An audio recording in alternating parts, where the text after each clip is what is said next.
BJP के राष्ट्रीय प्रवक्ता हमारे साथ जुड़ गए हैं और ये सवाल मैं आपके पहले आए सहयोगियों से पूछ चुका हूं, आपसे भी वही पूछूंगा। जीत को लेकर आश्वस्त तो थे आप, इसमें कोई शक नहीं, लेकिन 154 का आंकड़ा छू जाएंगे, क्या इसकी उम्मीद थी आपको? देखिए संदीप भाई, एक आंकड़ा और है, वो आपको मेरे पास सीट की डिटेल नहीं, पर आंकड़ा है 19 सीटें ऐसी थी जहां पर मुसलमान वोट प्रभावी वोट था, उसमें से 14 सीटों पर हम आगे हैं। ये जो लीड है ये उसका एक एडवांटेज है। ये जो समझ में आना चाहिए, जो देश को बांटकर राजनीति करने वाले लोग हैं और हर बार इस बात की चर्चा करते हैं कि हिंदू मुसलमान की चर्चा करते हैं, ये उनको मैसेज है।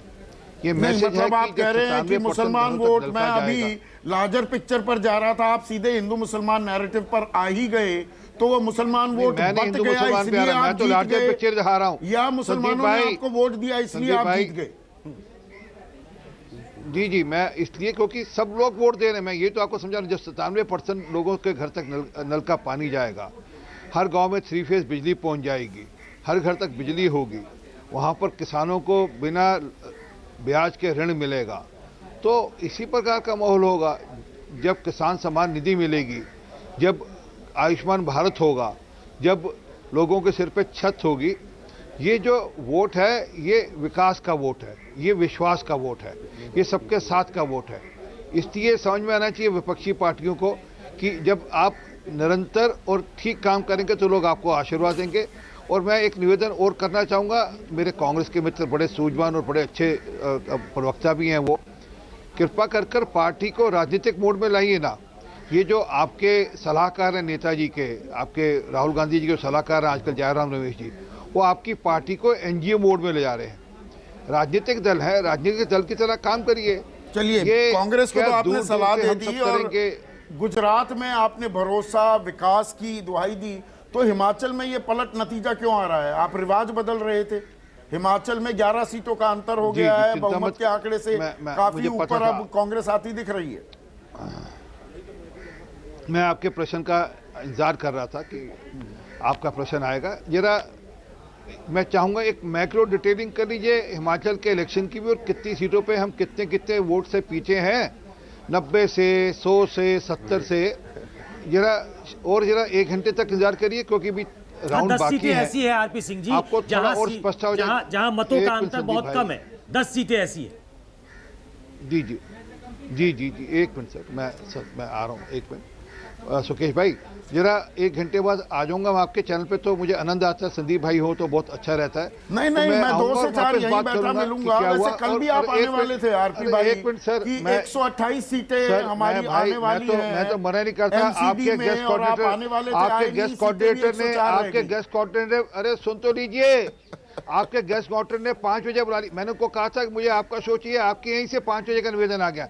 मैंने नहीं कहा था, मैं तो आपका शो मांगता हूँ जी, 128 और आपका शो रोज देखता हूँ, बाकी देख लो उसको 7 वैसे बीच में रोक रहा हूँ, मार्केटिंग का जमाना है। मैं उत्तर दे दूं आरपी भाई, मार्केटिंग का जमाना है, ये तो आप मानेंगे, तो ये एक बार अंडरलाइन करना जरूरी है। उत्तर दे दूं, न्यूज़ 24 अंडरलाइन कर लीजिएगा सर। 150 प्लस माइनस 11 कागज पे लिख कर गए थे, 161 तक गुजरात में सीटें बताई थी, और उसी के आसपास ये आंकड़ा जुड़ रहा है। ठीक है, एक मिनट आरपी भाई बोल रहे हैं, आरपी भाई बोलिए। हो गए, और जो कल वहां पर खड़े हुए फ्लाइंग किस दे रहे थे, वो कहां है आज?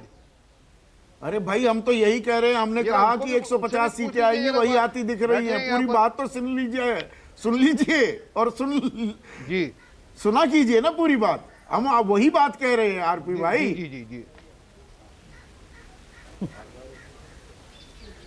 तो मैं तो निवेदन कर रहा हूं आपसे कि जरा इन रिजल्ट्स को, दिल्ली के रिजल्ट को भी जरा माइक्रो डिटेलिंग। दिल्ली को छोड़िए ना, दिल्ली में आपकी सरकार चली गई एमसीडी में।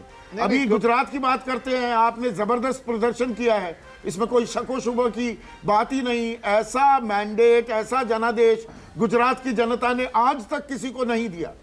तो ये प्रधानमंत्री मोदी के करिश्मा है ये, या भूपेंद्र पटेल का काम है ये? हमारे पास नेता भी है और नीतियां भी हैं। हमारे पास प्रधानमंत्री मोदी जी जैसा नेता भी है, और उनके द्वारा प्रयोजित नीतियां भी है, जिनको ठीक ढंग से नीचे लागू किया जाता है। फर्क यह है हम सिर्फ विज्ञापन देने में विश्वास नहीं करते। कुछ पार्टियां सिर्फ विज्ञापन देकर अपना गुजारा करती हैं और कुछ पार्टियों ने अपनी राजनीतिक दल को एनजीओ बना दिया। इससे फ़र्क है। हमारे नेता चुनाव को सीरियसली लेते हैं, हेड ऑन लेते हैं और मेहनत से चुनाव लड़ते हैं और काम करते हैं। और जब सरकार बनती है तब भी उतनी मेहनत से काम करते हैं, लोगों के पास अपना काम लेकर जाते हैं, जो प्रगति प्रदेश में या राज्यों में की जाती है उसको लेकर जाते हैं और उसके आधार पर वोट मांगते हैं।